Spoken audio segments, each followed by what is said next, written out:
The initial concept of the association was mooted, task teams were established and a constitution started taking shape, amidst much discussion and lively debate amongst those who were to become the founder members of our association. What we have discovered is that while certain concepts relating to our objects, rights and duties are entrenched in the constitution of our association, the process of discovering who we are is essentially organic.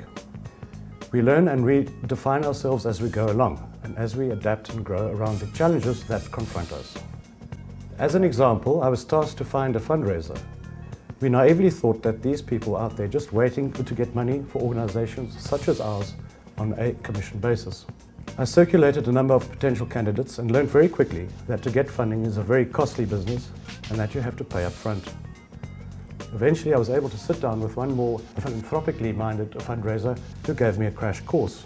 It became very clear that whilst we had every intention to help communities, etc., funders wanted to have concrete results.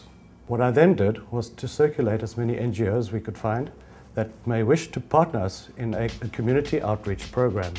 We were hoping to organise information sessions to assist community members to realise their basic rights appertaining to issues such as HIV and AIDS, for example, unfair dismissal due to status, family law, example here, maintenance, divorce, custody and domestic violence, and social justice, for example, health, housing, eviction, and the provision of services, etc.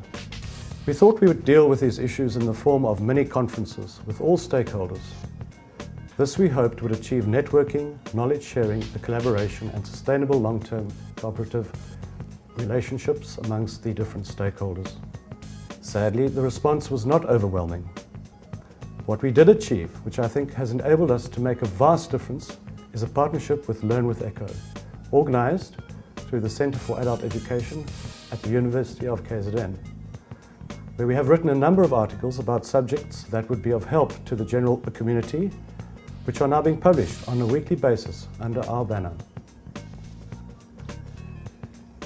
It has been a long road, and yet we have so far to go. We aim to recruit a large number of committed and active members and be big enough to eventually have our own offices and administration staff.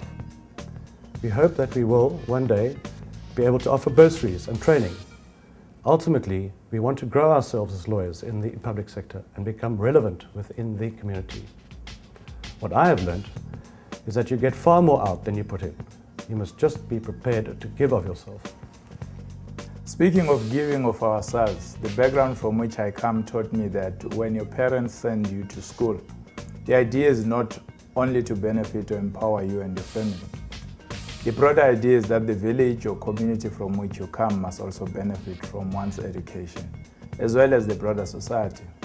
Ingakho phela sasifunda iy'ncwadi zomama nobaba omkhulu nogogo basendaweni ababengakwazi ukufunda bese bethi as part of ukubonga kwabo sinifundisela lokhu ke ndodana.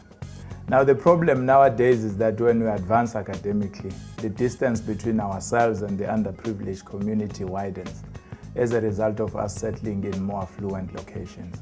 Inadvertently, this robs us of the opportunity to plow back as we should. Kapsl, in terms of its outreach programs, which seek to assist members of the public, the community, bridges that gap.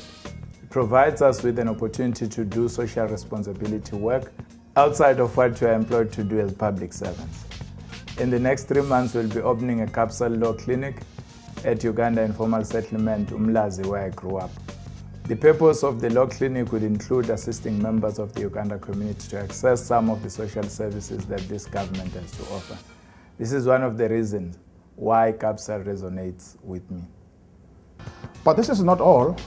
We have several other exciting initiatives in the pipeline, not only to empower the members of Kapsl in their personal development to be more well-equipped public sector lawyers, but also to render improved service to our employers and the people of our province. So, this is Kapsl. Though our beginnings were small, may we become a force to be reckoned with. May our sphere of influence expand in the service of our people, our country, and our province.